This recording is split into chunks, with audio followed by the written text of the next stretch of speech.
उड़ता ही फिरूं इन हवाओं में कहीं। कहते हैं मोहब्बत की कोई उम्र नहीं होती, लेकिन मोहब्बत जताने की एक उम्र होती या मैं झूल जाऊं इन घटाओं में कहीं। जिसमें आप ऐसा लगता है कि हर आदमी को, हर गोशे को सबको जता देना चाहते हैं कि आप अपनी महबूब से कितनी मोहब्बत करते हैं। Israel is their fatherland. अच्छा नहीं लगता कि हमारा प्रधानमंत्री इस तरह से बाहें फैलाए हुए MBZ या किसी की तरफ बढ़े। नरेंद्र मोदी कल यूएई गए हैं। 5 मुल्कों की उनकी जो यात्रा शुरू हुई है उसका पहला पड़ाव उनका यूएई में था और यूएई से एक वीडियो आता है। उस वीडियो में जिस तरह से हाथ फैलाए हुए नरेंद्र मोदी जी बढ़ रहे हैं MBZ की तरफ, वो 150 करोड़ लोगों वाले न्यूक्लियर पावर मुल्क के प्रधानमंत्री को, वजीर आजम को जेब नहीं देता, शोभा नहीं देता। अगर दोनों तरफ से रेसिप्रोकेशन होता, उधर से भागते हुए MBZ आ रहे होते, इधर से भागते हुए मोदी जी आ रहे होते, तो समझ में आता कि बिछड़े हुए दोस्त हैं, बहुत दिनों बाद मुलाकात हुई है। हालांकि बहुत दिनों बाद मुलाकात नहीं हुई है, अभी MBZ इंडिया आए थे, आपको पता है, थोड़ी देर के लिए रुके थे और प्रधानमंत्री से मुलाकात वगैरह हुई थी। लेकिन ये जिस तरह का प्रदर्शन है, ये एक तो जेब नहीं देता और दूसरा जो इंटरनेशनल डिप्लोमेसी चल रही है उसमें इसके बहुत सारे मानी।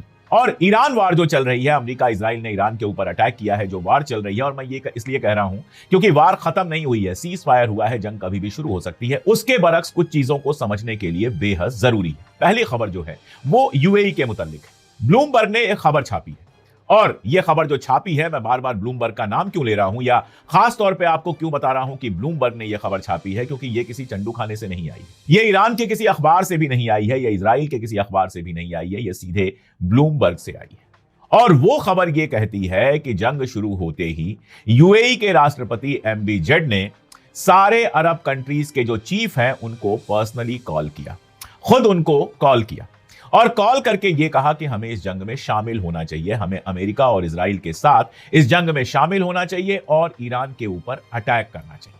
ये बात जो मैं कह रहा हूं ये ब्लूमबर्ग में छपी है, आपको फिर से याद दिला दूं। अब ये जो बात है बताती है कि पहले दिन से यूएई इजराइल के कहने पर सारे अरब मुल्कों को ईरान के खिलाफ जंग में शामिल करने की कोशिश कर रहा था। आपको याद होगा कि जब जंग अभी शुरू नहीं हुई थी तब यह खबर लगातार अमेरिकी अखबारों में और इजरायली अखबारों में छप रही थी कि सऊदी अरबिया अमेरिका से कह रहा है कि ईरान के ऊपर तुरंत अटैक करो, ईरान को नेस्तनाबूद कर दो, ईरान को तबाह कर दो। यह कहा जा रहा था कि सऊदी अरबिया भड़का रहा है ट्रंप को इस जंग में शामिल होने के लिए। और ये जब सारी खबरें चल रही हैं, जब यूएई और ईरान की दुश्मनी, यूएई और सऊदी अरबिया की दुश्मनी अपने टॉप पर चल रही है, जब यह साफ दिखाई दे रहा है कि अगर दोबारा जंग शुरू होगी तो यूएई शामिल होगा उस जंग में, सीधे सीधे शामिल होगा ईरान के खिलाफ उस जंग में, तब प्रधानमंत्री नरेंद्र मोदी स्पेशली यूएई जाते हैं, कुछ समझौते करते हैं और बयान देते हैं कि जो हमले यूएई के ऊपर हो रहे हैं मैं उनकी मजम्मत करता हूं और मैं यूएई के साथ खड़ा हूं। जब जंग का अंदेशा पहली बार था तब आप इजराइल गए और आपने कहा आप इजराइल के साथ हैं। जब जंग का अंदेशा दूसरी बार है, जंग का अंदेशा दूसरी बार मैं क्यों कह रहा हूं, क्योंकि चाइना से ट्रंप खाली हाथ लौट आए। लंबी चौड़ी टीम लेके गए थे, एलन मस्क और जाने कौन कौन सारे कैपिटलिस्टों को लेकर गए थे, लेकिन जितना कुछ चाइना से उन्होंने उम्मीद की थी वो कुछ नहीं मिला। और तब भी मैंने आपसे बताया था कि इसका मानी ये हो सकता है, चाइना डिप्लोमेटिक कंट्री है, उसने ये बयान दिया है, इसका मानी ये हो सकता है कि ईरान ने तो हमारे लिए स्ट्रेट ऑफ हॉर्मुज खोल के रखा है, आपने जो ब्लॉकेज लगाया है वो भी हटाइए। और यही बात आई कि चाइना ने ईरान के खिलाफ किसी भी बात पर सहमति नहीं जताई ट्रंप के साथ।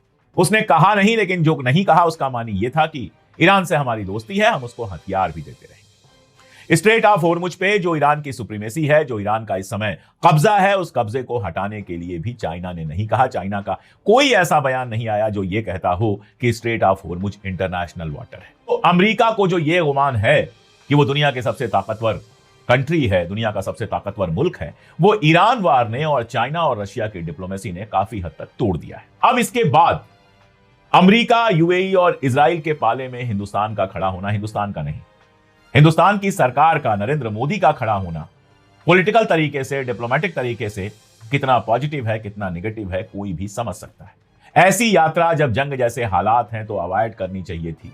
समझौते जो हुए हैं वो डिप्लोमेटिक लेवल पर विदेश मंत्री भी जा सकते थे, कोई और भी जा सकता था, अवॉइड करनी चाहिए थी ऐसी यात्रा। आप दूर से रिश्ता निभाते रहिए, समझौते हो सकते थे, लेकिन एक जंग शुरू होने से पहले इजराइल में जाना और दूसरी बार जब जंग का अंदेशा है तो यूएई जाना, यह अपने आप में एक ऐसी पॉलिटिक्स है जो पॉलिटिक्स काफी नुकसान पहुंचाने वाली है। अब आगे क्या होगा, कैसे होगा, वो देखा जाएगा, लेकिन अभी तो मोदी जी ने यूएई जाकर जो ऐलान किया है वो ऐलान उनको मुश्किल में डाल सकता है, खासतौर से तब जब तेल की जरूरत लगातार बढ़ती जा रही है और आपके तेल की जरूरत फिलहाल रशिया और ईरान के अलावा कोई पूरी नहीं कर सकता है। रशिया से तेल खरीदने के लिए आप अमेरिका से इजाजत मांग रहे हैं और चाइना जो बार बार ये कह रहा है कि हिंदुस्तान हमारा पुराना दोस्त है, और वो इसलिए कह रहा है क्योंकि ईरान जानता है सरकारें आती हैं जाती हैं, मुल्क जहां है वहीं रहता है, और एक मुल्क के तौर पर हिंदुस्तान और ईरान का जो ऐतिहासिक रिश्ता है वो कभी बदलने वाला नहीं है। वैसे यूएई इस रास्ते पर चलते चलते इतना आगे निकल आया है कि वो शायद ये समझ ही नहीं पाया कि इजराइल किसी का दोस्त नहीं हो सकता। इजराइल सिर्फ यूज करना जानता है, दोस्ती वो किसी से कर ही नहीं सकता, ना हिंदुस्तान से, ना यूएई से। मैं आपको तो ईरान लगातार कह रहा है कि आप हमारे दोस्त हैं, आपको छूट देने को तैयार है, और आप वहां से अपने तेल की जरूरियात पूरी करने की जगह, आप वहां से वर्किंग रिलेशन अच्छा बनाने की जगह यूएई जाकर जब ऐलान करते हैं, जिस समय ईरान और यूएई का टेंशन टॉप पर चल रहा है, उस समय यूएई जाकर अगर आप ये ऐलान करते हैं कि हम यूएई के साथ खड़े हैं, तो डिप्लोमेटिकली मैंने तब भी कहा था कि इजराइल जाना ब्लंडर था, और मैं अब भी कह रहा हूं कि यूएई जाना एक बड़ा ब्लंडर साबित होगा नरेंद्र मोदी जी के लिए। यह खबर छपी है कि जेरूसलम डे मार्च था, और इस मार्च में इजरायलियों ने जो नारा लगाया वो था डेथ टू अरब, अरबों के लिए मौत। आप अरब मुर्दाबाद भी कह सकते हैं। अब यह फलस्तीनी मुर्दाबाद नहीं था, यह गजा मुर्दाबाद नहीं था, ये यूएई मुर्दाबाद भी नहीं था, ये कुछ और मुर्दाबाद नहीं था, ये सारे अरबों के लिए था। तो जिस दिन इजराइल का काम निकल जाएगा, यूएई के साथ भी वो वैसा ही बर्ताव करेगा जैसा बाकी अरबों के साथ करता है। अब यूएई भूल गए हैं, यूएई के जो लीडर्स हैं या नहीं भूले हैं मुझे नहीं पता, लेकिन हैं तो वो भी अरब।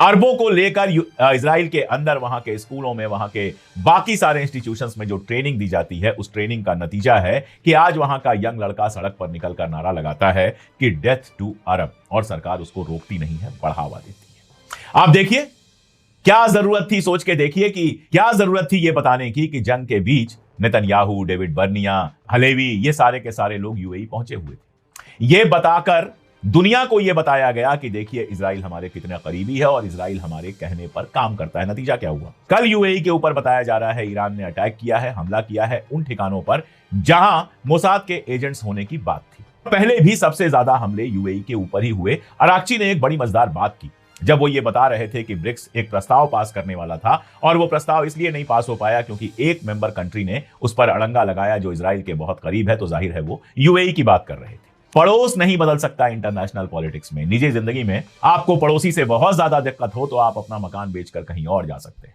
लेकिन जब मुल्क कहीं होता है तो मुल्क कहीं से कहीं नहीं जा सकता है। इसीलिए मैं कहता हूं, हिंदुस्तान पाकिस्तान पर भी कहता हूं, दोनों के पास न्यूक्लियर बम है, दोनों बड़ी बड़ी बातें करते हैं, लेकिन फर्ज कीजिए कि पाकिस्तान हिंदुस्तान के पंजाब पर न्यूक्लियर बम गिरा दे, दिल्ली पर न्यूक्लियर बम गिरा दे। फर्ज कीजिए हम तो मर ही जाएंगे, लेकिन क्या उस बम के असर से जो पाकिस्तान की सीमा है, बाउंड्री है, वो पाकिस्तान के लोगों को रोक पाएगी?